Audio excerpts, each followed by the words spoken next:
और पुलिस जो महाराष्ट्र में जो सत्ता है वो आरएसएस बीजेपी के ब्राह्मणों की सत्ता है। वहां का जो डिप्टी सीएम है देवेंद्र फडणवीस, उसी ने 2018 में भीमा कोरेगांव का फसाद करवाया था। वो आज डिप्टी सीएम है और वो गृह राज्य मंत्री है। तो उसके इशारे पर मेश्राम साहब को डिटेन किया गया।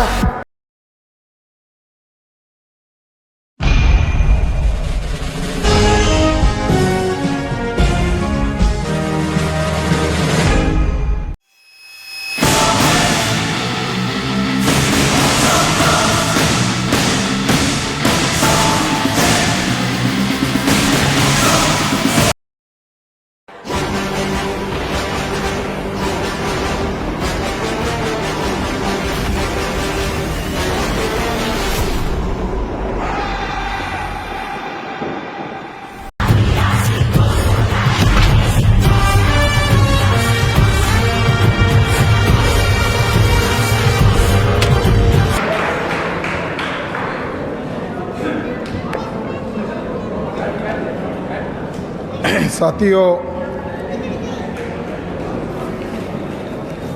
आज हरियाणा में आरएसएस के मुख्यालय पर 6 अक्टूबर को जो सफलतापूर्वक आंदोलन हुआ,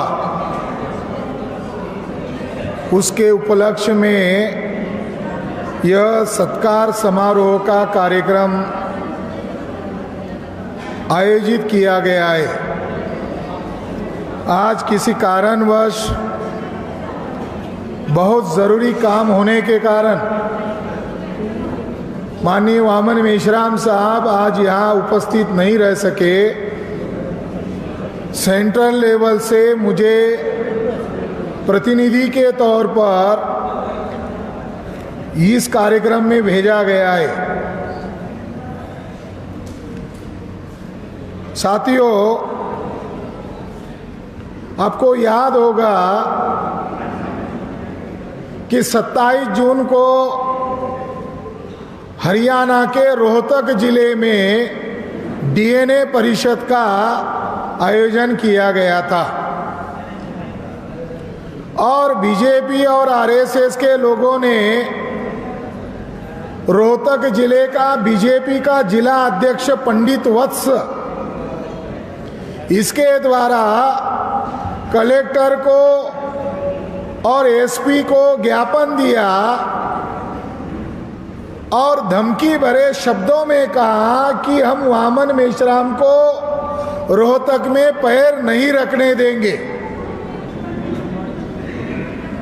जब कार्यक्रम हॉल में हो रहा था, जाट भवन में हो रहा था, तो हॉल के कार्यक्रम को कोई परमिशन की जरूरत नहीं है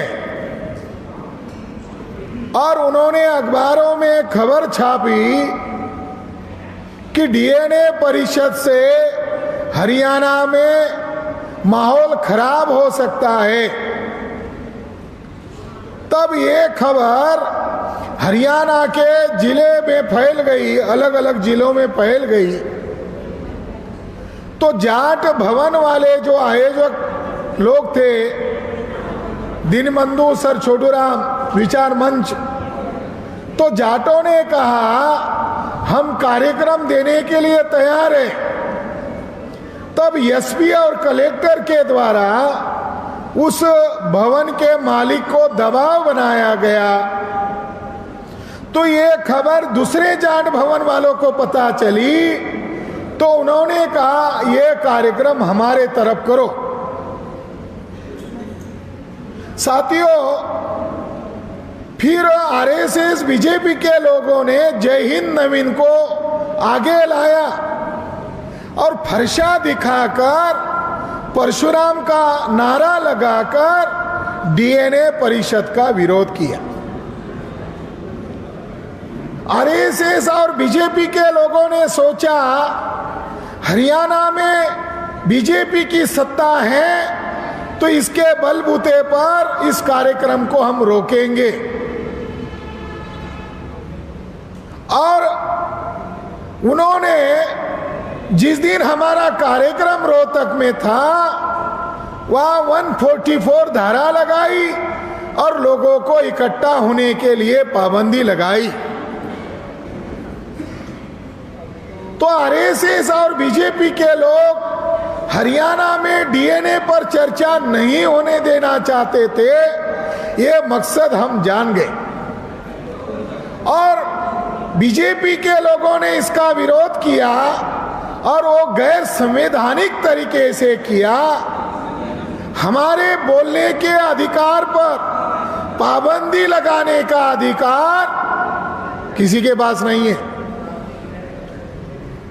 तो आरएसएस और बीजेपी के ब्राह्मण के लोगों की चुनौती को स्वीकार करते हुए दिल्ली में अंबेडकर भवन में हमने वो कार्यक्रम शिफ्ट किया और माननीय वामन मेश्राम साहब ने 27 जून 2022 को संदर्भ के साथ ऐलान किया कि ये हमारे कार्यक्रम के ऊपर पाबंदी नहीं है, ये भारत के संविधान के ऊपर पाबंदी है।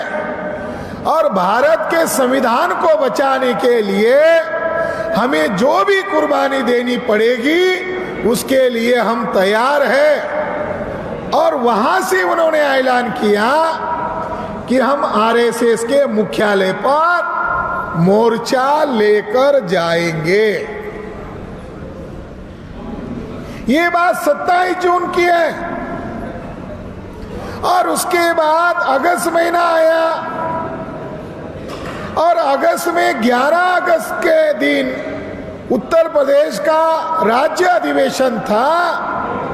तो आरएसएस के ब्राह्मणों को लगा कि हरियाणा में उन्होंने फतेह कर लिए, तो वही सिस्टम लगाकर उत्तर प्रदेश में मैं हूं ब्राह्मण महासभा, आरएसएस की कुपूत है ये, मैं हूं ब्राह्मण महासभा के नाम पर अर्जी दिया और रातों रात उस पर एक्शन लिया योगी आदित्यनाथ सरकार ने।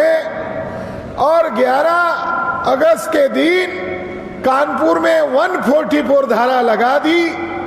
बामसेब के अधिवेशन से ब्राह्मणों को इतना डर लगा कि उन्होंने 144 धारा लगा दी। डीएनए परिषद का विरोध करने के कारण हमने फैसला लिया था, बस तारीख की घोषणा करना था। कानपुर के ब्राह्मणों के रिएक्शन के बाद 6 अक्टूबर को आरएसएस के मुख्यालय पर लाखों का मोर्चा लेकर जाने की घोषणा की गई। उसका नियोजन संचालन मैं नागपुर से कर रहा था और वहां की बारीकी जानकारी, वहां का दुश्मनों का काउंटर कार्यक्रम, हम उनको कैसे जवाब दे रहे थे, डे टू डे हम उस काम में इन्वॉल्व थे। मेश्राम साहब ने ऐलान किया कि 1 लाख लोगों को, ज्यादा नहीं, केवल 1 लाख लोगों को आरएसएस के मुख्यालय पर संविधान बचाने के लिए आना है। आए कितने? अब अंदाजा लगाओ, 3 लाख लोग आए और 3 लाख लोगों ने स्वयं गिरफ्तारी दी। साथियों, जैसी घोषणा की गई, बीजेपी ने नागपुर हेडक्वार्टर पर और दिल्ली के आरएसएस कार्यालय पर मिलिट्री छावनी में तब्दील किया। 150 कंपनियां मिलिट्री की वहां शिफ्ट कराई गई और इसका मीडिया में विज्ञापन कराया ताकि लोग वहां मौजूद न हो जाए, लोगों के मन में भय पैदा हो जाए। इसके बावजूद ऑल इंडिया में भारत मुक्ति मोर्चा, बहुजन क्रांति मोर्चा, एवं तमाम अपसुट संगठनों के द्वारा तैयारी शुरू हुई। फिर उन्होंने क्या किया, उन्होंने 173 ट्रेनें रद्द करवाई। उनको इसकी भनक लग गई, इसकी खबर लग गई कि अब इनको रोकना संभव नहीं है, तो इनको रोका कैसे जा सकता है। 173 ट्रेन रद्द कर दी गई ताकि लोग 1 लाख का अपील किया है।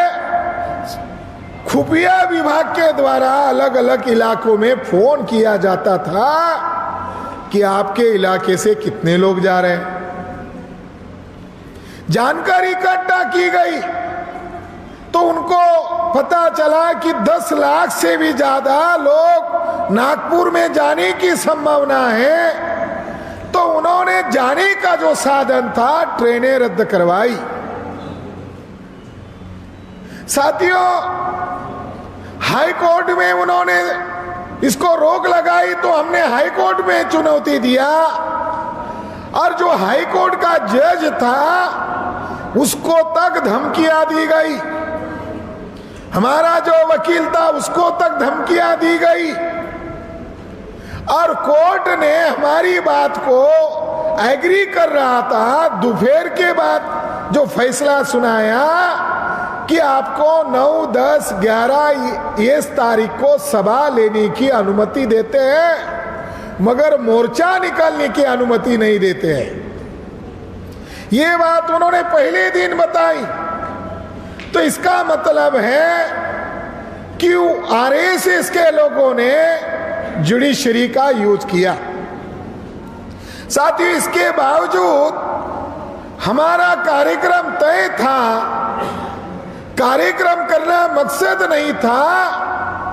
दुश्मन जो मगरूरी में आ गया था, उसके मगरूरी को पैरों तले रोंदना जरूरी था। तो हम लोग, हमारे जुझारू साथी, ऑल इंडिया से आए हुए कार्यकर्ता, जिसमें आपके हरियाणा के विभिन्न जिलों से महिला पुरुष युवा कार्यकर्ता भी मौजूद थे।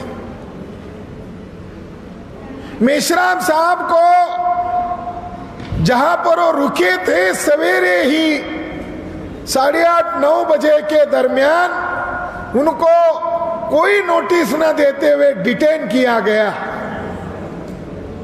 और मेश्राम साहब ने उनका मुकाबला किया, उनको पूछा, और पुलिस जो महाराष्ट्र में जो सत्ता है वो आरएसएस बीजेपी के ब्राह्मणों की सत्ता है। वहां का जो डिप्टी सीएम है देवेंद्र फडणवीस, उसी ने 2018 में भीमा कोरेगांव का फसाद करवाया था। वो आज डिप्टी सीएम है और वो गृह राज्य मंत्री है। तो उसके इशारे पर मेश्राम साहब को डिटेन किया गया।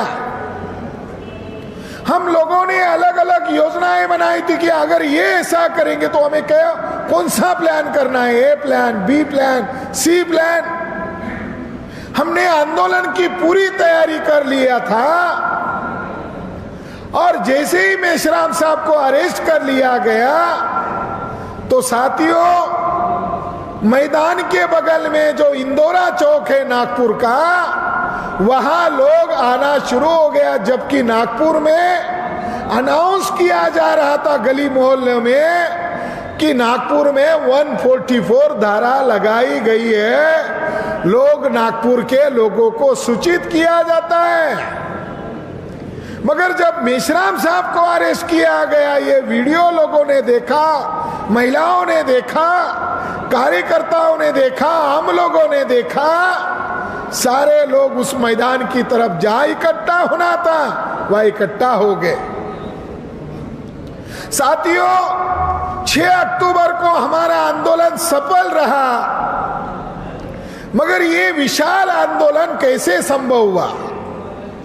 इसकी वजह है 1973 से बामसेब के द्वारा ऑल इंडिया में जो संगठन का जाल निर्माण किया गया, राष्ट्रव्यापी संगठन का जाल बामसेब के द्वारा निर्माण किया गया, उसके कारण यह आंदोलन सफल रहा। यह अपने आप नहीं हुआ,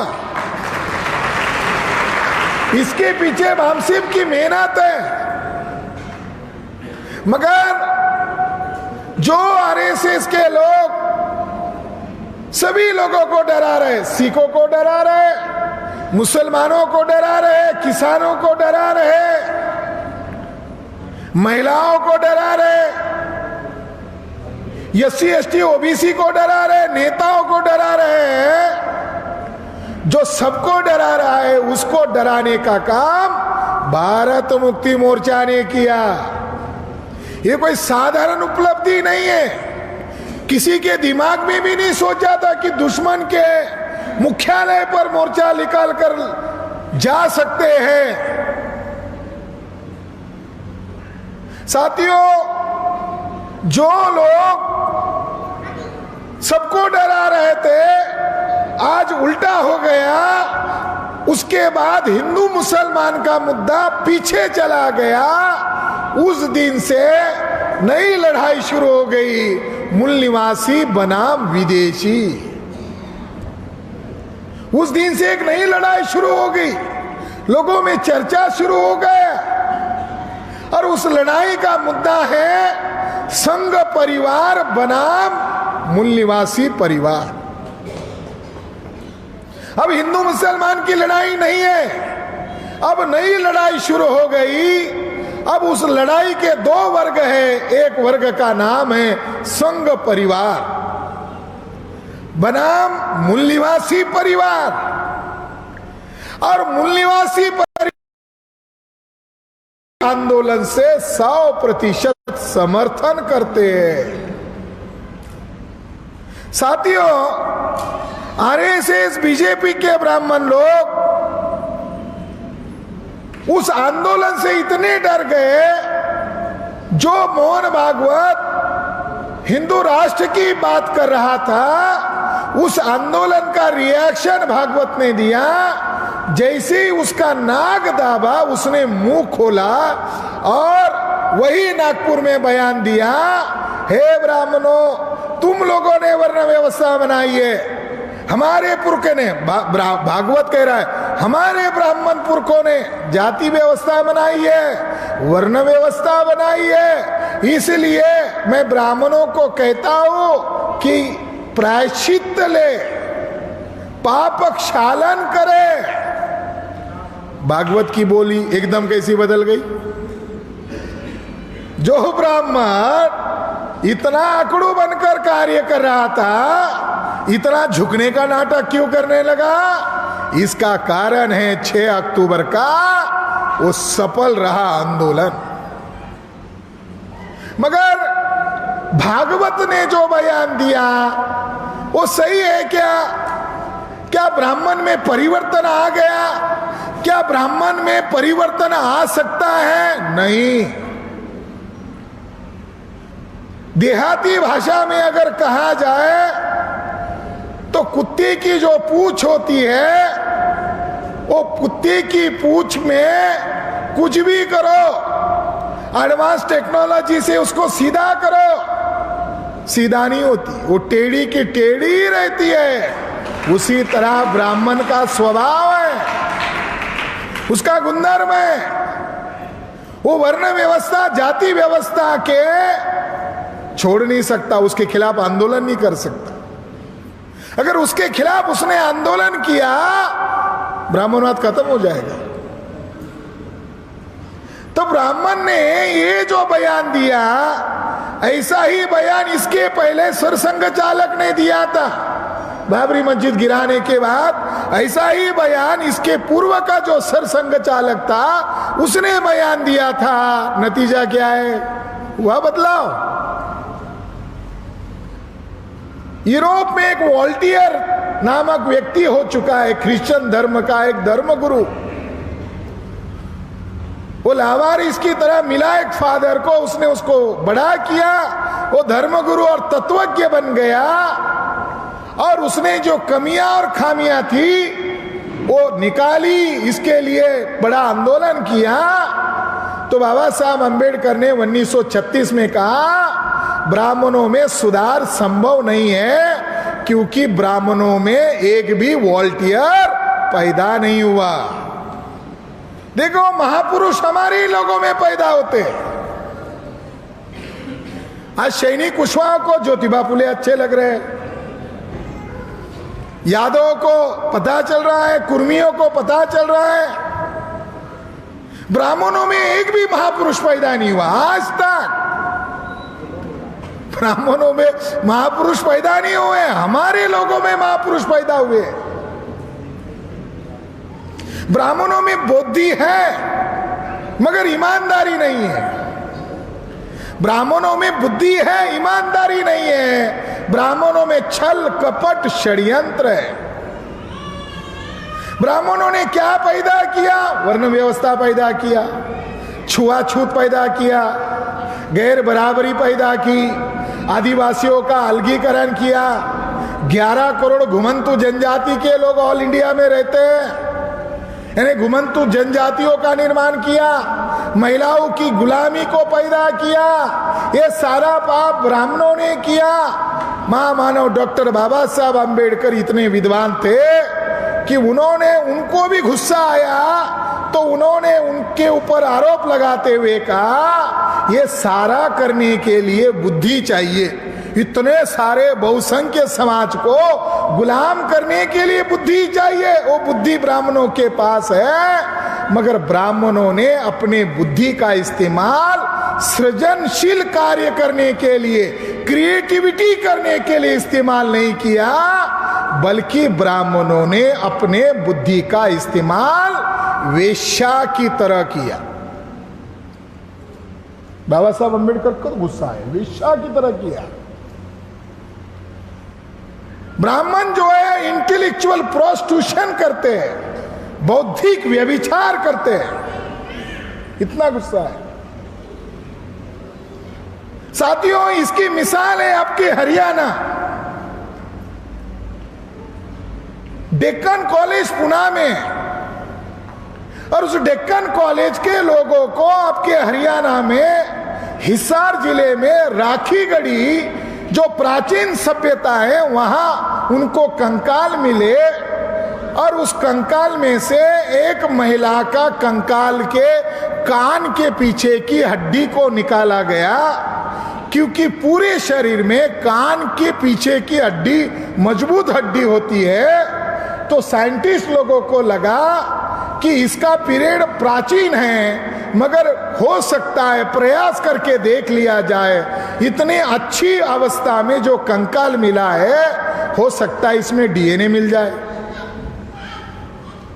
डीएनए जांच किया गया कोरिया में, दक्षिण कोरिया में, और एडवांस टेक्नोलॉजी से डीएनए मिल गया।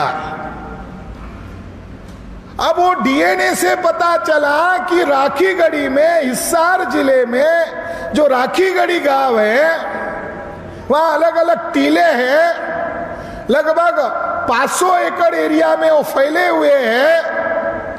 उसके अंदर टीला नंबर 1 में जो कंकाल मिला महिला का, उसका जो डीएनए है, डीएनए मतलब सैनी साहब कह रहे थे, आत्मा वगैरह ये कह रहे थे, ये ब्राह्मणवाद ओबीसी को मूर्ख बनाता है, इसके बारे में वो कह रहे थे।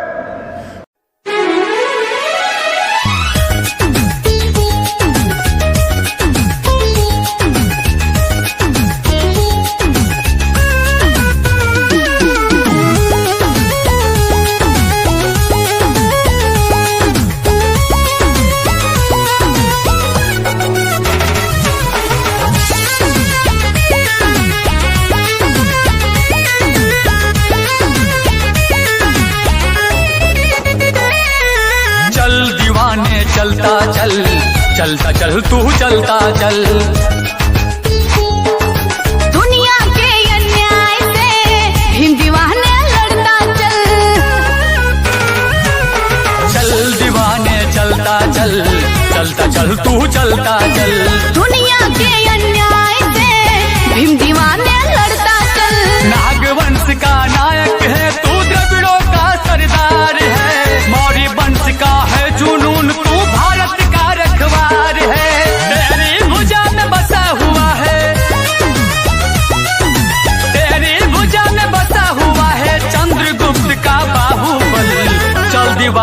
चलता चल, चलता चल तू चलता चल, चल दीवाने चलता चल, चलता चल तू चलता चल। दुनिया के अन्याय से भीम दीवाने